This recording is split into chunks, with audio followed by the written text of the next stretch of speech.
On the left hand side, I'm going to go and create my SMTP credentials.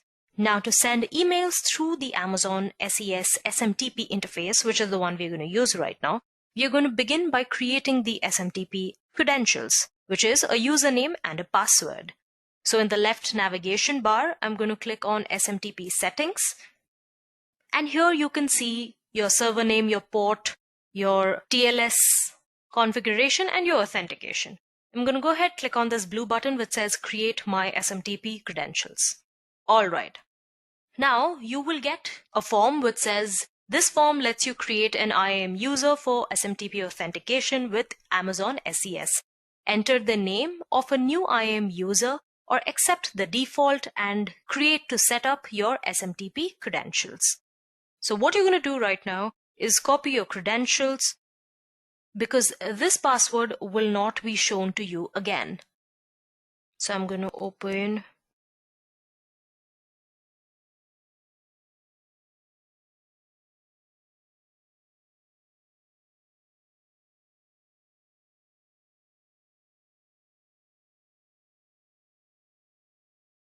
So my SMTP security credentials are here. You have your SMTP username and password.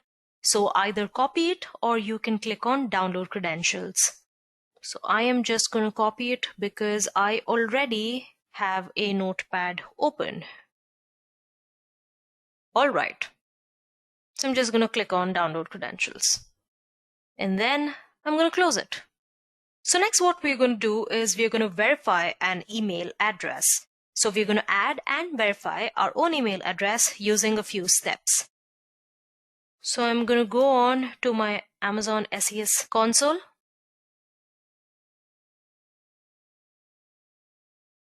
So this is our SES home.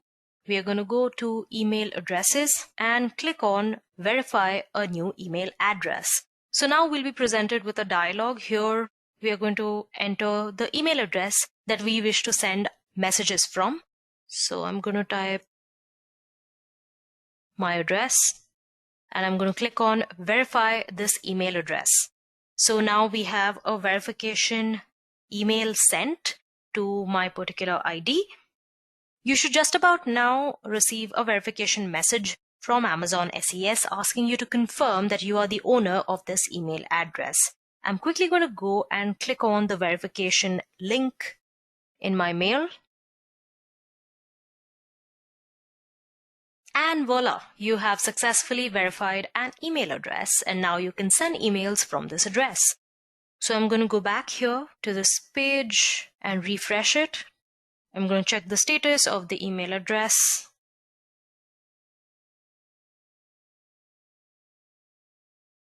And as you can see, the verification status says verified. Now all of this is a little bit annoying, but it's a matter of security and high deliverability. And that I have mentioned before. You need to verify all the email identities that you use here using the same process. But remember one thing, that your email addresses are case sensitive, and another important thing in using AWS is its regions. So remember that they are the physical locations of Amazon data centers available to any customer. These regions don't limit the usage of AWS services for you, as their purpose is distributing workloads basically. So when getting started, you don't need to worry about this, but if you want to scale your services, you should remember the corresponding limits. In addition, email verification is connected to the region. The easiest way to verify your email addresses is to use the Amazon SES console. It doesn't require any coding skills, and even if you're not a tech savvy, you will be able to walk through this process within seconds. All you will have to do is enter your email address and then press the link in a confirmation message that you will receive in your inbox. So I'm just going to quickly add like 2 more email addresses.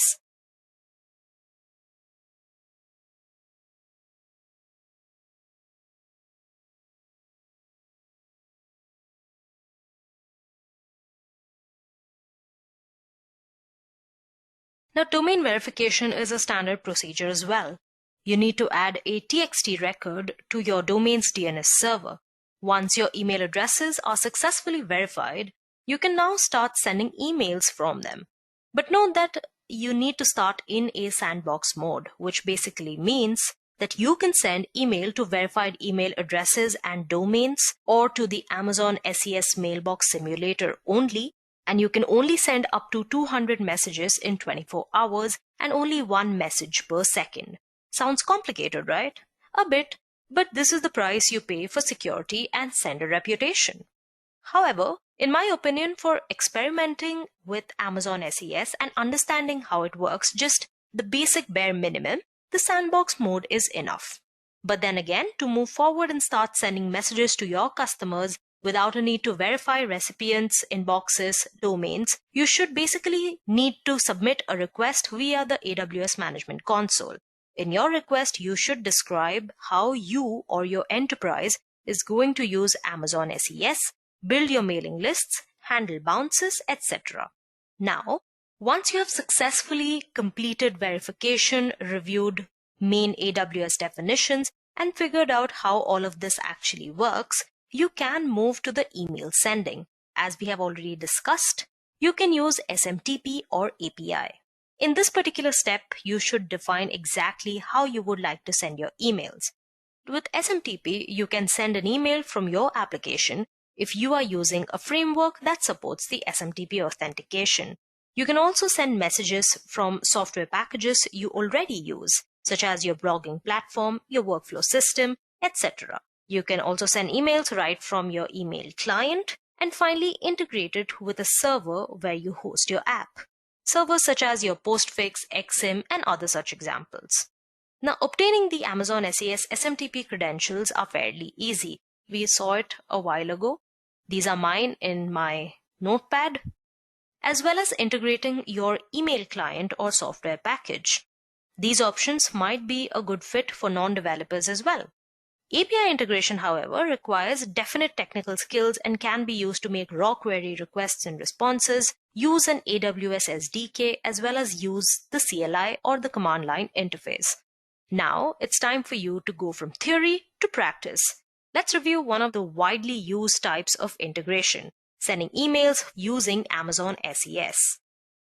Now, I assume you have already obtained your SMTP credentials and switched your Amazon SES instance to the production mode.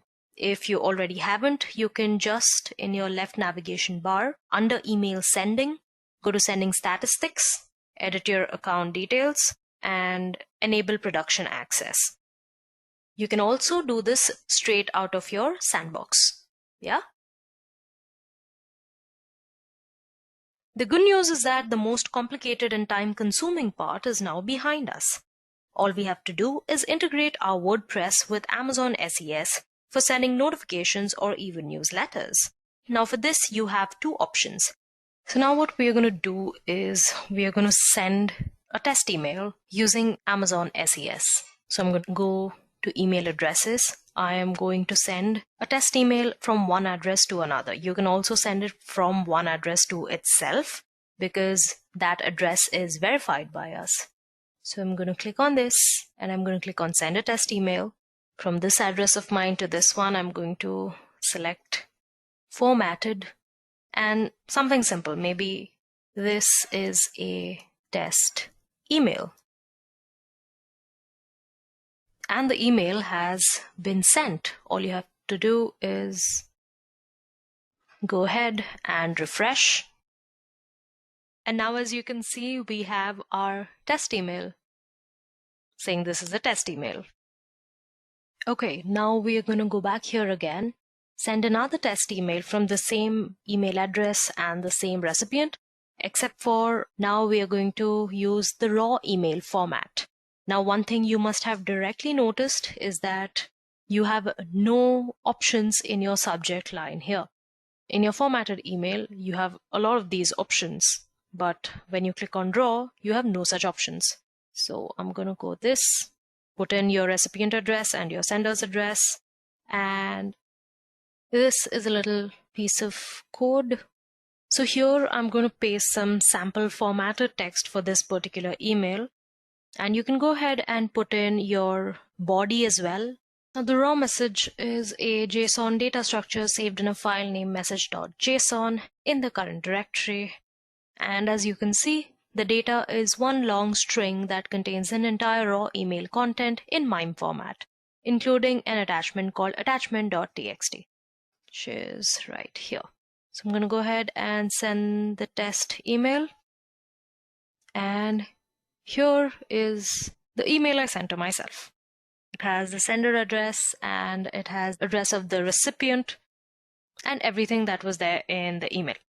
So all right, that was sending a simple email